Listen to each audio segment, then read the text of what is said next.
Vatimpana etni Pasteure, BARBIER, Christina.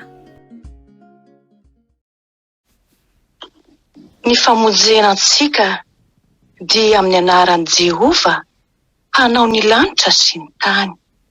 Amen. Hivavaka isika tompoko.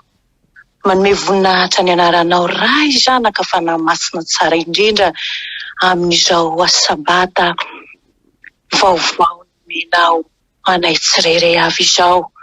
Mankasitraka, mankatelina amin'ny famondram-po. Omenao ray malala amin'ny alalan'i Jesosy sy Kristy zanakao izay nafoy ny ainy hamonjena anay.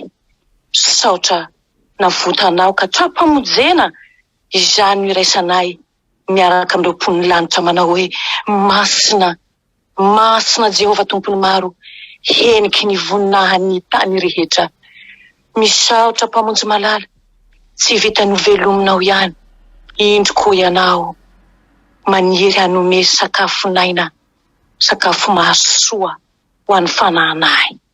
Mangataka ny indrafonao Jesosy, ny rano masina, hanadio, hanasanay amin'ny tsy fahamarinana rehetra, handraisanay ny tenin'ny fiainana, fa ianao ilay teny tonga nofo nonina niaraka aminay, no indro vonina hanome izany aim-panahy izany indray aminay tsirairay avy.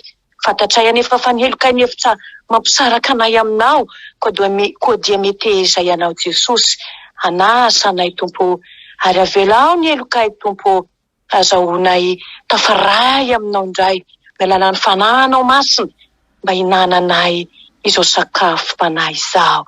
Ka io zao fotoana izao Jesosy, itombonay mandrakariva amin'ny fanarahananao, amin'ny fitiavana anao. Fanahy masinao, midina isa-tokantrano, fanahy masinao, kasio zao mpanompo vavonao zao afako mizara maimai-poana, ampanetretena, ampitiavana ny teny masinao. Misaotra tompo, aleluia, amen. Miarabantsika amin'ny anaran'i Jesosy Kristy tompo avy any Nazareta ry havana, ary dia mbola mpitombona amintsika lalandava ny fahasoavana ombam-piadanana avy amin'Andriamanitra ray amin'ny alalan'i Jesosy Kristy tompontsika, ary koa ny fampiraisana miaraka amin'ny fanahy masina. Raiso isan'andro ny famelan-keloka. Izany no fampaherezana antsika amin'izao maraina izao. Ko jerentsika ary ny boky Salamo, Salamo 130:1 ka hatramin'ny 9. Ho vakiana izany amin'ny anaran'i Jesosy tompo avy any Nazareta manao hoe: tao amin'ny lalina no niantsoko anao Jehova, tompo, henoy ny feoko, aoka ny sofinao ihany tsara ny feon'ny fifonako. Raha mandinika heloka ianao Jehova, iza no ajanona tompo?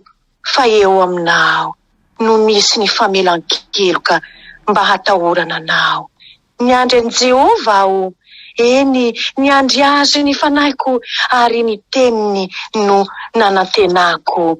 Ny fanahiko miandry ny tompo, mihoatra noho ny fiandry ny mpiambina ny maraina, dia ny fiandry ny mpiambina ny maraina. Manantena an'i Jehova ry Israely, fa eo amin'i Jehova no misy famondram-po sy fanafotana be, ary izy no nanavitra ny Israely ho afaka amin'ny elony rehetra. Amen. Ray masino, mana masinanay amin'ny fahamarinana, ny teninao no fahamarinana. Amen. Maro ry havana ny zavatra irina sy angataitsika amin'Andriamanitra. Ao ny fahasalamana, ny vola mankarena, farasy-dimby, voninahitra, fahaizana be. Tsy misy maharatry an'izany rehetrarehetra izany. Omen'Andriamanitra maimai-poana raha teo isan'andro anefa ny zavatra rehetra momba izao fiainana izao, ary amin'ny olona rehetra, na kristianina izany, na jentilisa izany. Fa miahy ny zavaboary rehetra Andriamanitra. Misy ambinina aza ny jentilisa sasany momba ny zavatra izao fiainana izao. Fa ny tsara indrindra kosa no homeny amin'ny anaran'i Jesosy dia ny famelan-keloka. Difitra anaty hantsana lalin'ny famoizam-po ny mpanao salamo araka ny henitsika eto. Maro amintsika no efa nisedra ny tsy misy hafa amin'izany famoizam-po izany. Samy efa nandia fotoana ny fanamelohan-tena no ny otana ataontsika avy sika tsirairay avy izao. Miady saina amin'ny olam-panambadiana ohatra, ny olana amin'ireo zanaka, ny ao amin'ny fiangonana, maro samihafa rehetra. Tsy ilaozan'ireo zavatsarotra mampivalaketraka manafitra antsika ao anaty ranomasombe ny famoizam-po izao fiainana izao ry havana. Ka dia nitaraina tamin'Andriamanitra ary ny mpanao salamo tao anatin'izany toerana misy azy izany. Hitantsika ny fampiretany amin'ny fandondonana ataony ao anatin'ny vavaka. Mba henoy Tompo izany feoko. Ho tandry ny sofinao ny feoko mitaraina. Ho izy amin'ny andininy faharoa. Tsy misy hafa amin'izay koa ny nataony Ziona raha tao anatin'ny kibony hazan-drano izy. Manamarina fa mbola mitoky amin'Andriamanitra trany isika. Ary miandrandra ny fanampiny, ny fitodiantsika sy ny fitarainantsika aminy rehefa tojo fotoan-tsarotra isika.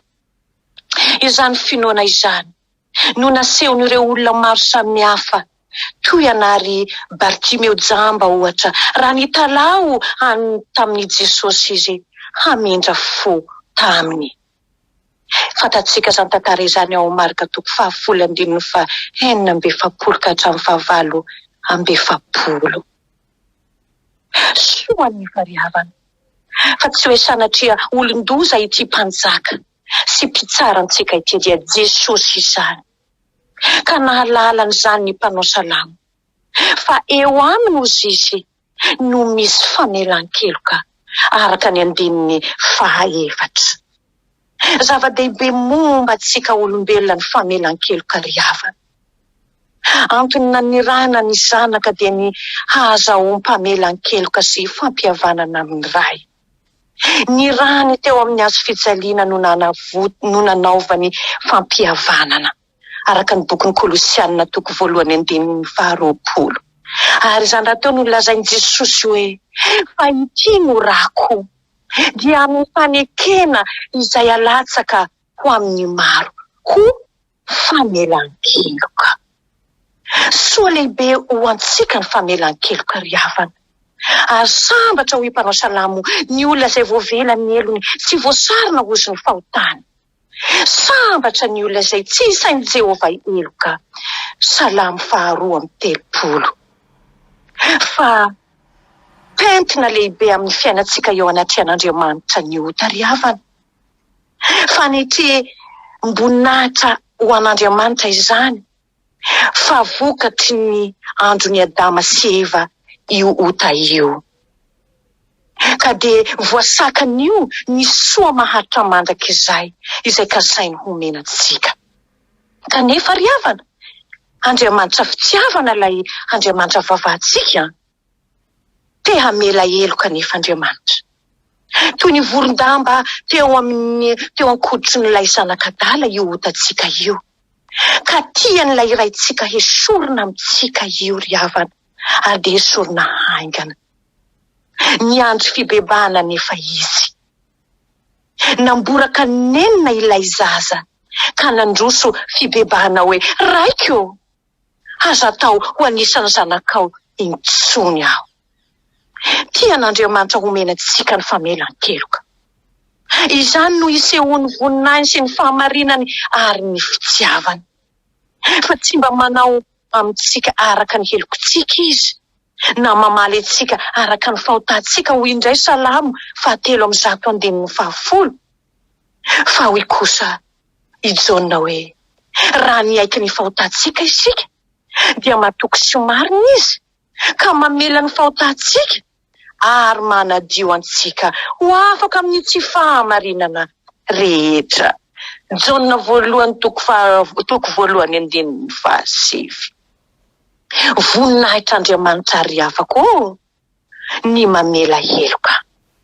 fa fanomezam-boninahitra azy kosa ny famelan-keloka. Noho izany ry havako, fibebahana marina azy no andrasan'Andriamanitra amintsika tsirairay avy, dia ho azo ny famelan-keloka. Raha mangataka izany tokoa izaho sy ianao, fa izany no tsara indrindra tokony ho angataitsika, ary izany no tsara indrindra tian'Andriamanitra homena mba handovako sy handovanao ny fiainana mandrakizay any aminy. Koa neteza ary isika ry havako ho tariny fanahy masina hangataka izany. Maro no efa nahatsapa fifaliana sy fiadanam-po noho ny famelan-keloka, ka mifaly mandrakariva amin'Andriamanitra hoe: mamy ny foko ry Jesosy, ny famonjena izay vitanao, ny hadisokona velanao, tena afaka ho mandrakizay. Hiran'ny FPMM-150. Nankininy ray am' Jesosy anefa ny famelan-keloka. Amin'ny alalan'ny no azahoana izany ry havana, nomena fahefana ety ambonin'ny tany hamela heloka ny zanaka ho ilioka toko 5:24. Mangataka famelan-keloka tsy tapaka isika amin'ny tonom-bavaka, ary atao amin'ny anarany Jesosy izany. Averina indray izao fa ny hoe amin'ny anaran'i Jesosy dia ny hankalazana ny iray eo amin'ny zanaka. Ade ho voninahitry ny iray nanome nafoy ny zanaka, nanaiky hatramin'ny fahafatesana hanao ny fampihavanana, dia hanombo ny nofo sy ny filany kosa isika tsirairay avy, ka ho faty amin'ny fahotana sy ny fanirian-dratsy rehetra, ary ho velona kosa ho an'Andriamanitra amin'ny fanahy sy ny fahamaninana. Fa ny mibebaka mitondra ny anaran'i Jesosy amin'ny vava fotsiny, fa tsy miala amin'ny ratsy fanao, dia famazivazivana any Kristy izany, ary dia ny fanitsakitsahana ny ranomasina sy sarobity. Koa mila tandrematsika izany. Koa ny mangata-pamelan-keloka amin'ny anaran'i Jesosy ry havako, dia ny mamela ny otany eo apotry ny hazo fijaliana, ka mijery ampangorahana sy nenina any Jesosy mivesatra azy amin'ny tenany eo amin'ilay hazo fijaliana. Andao atao ary izany, dia ho tanteraka ny fifalitsika, ka ho velon-kira isika hanao hoe: mioby ny fanahyko fa voavonjy izao, ny ratra ny mpamonjiko no misaim-baovao, ny rany Jesosy no tena hafitro, ka sandratrao sy ketrika ao am-po. Ny tsara indrindra ary no homen'Andriamanitra ho an'izay mangataka izany, dia ny famelan-keloka izay misy ny fiainana mandrakizay.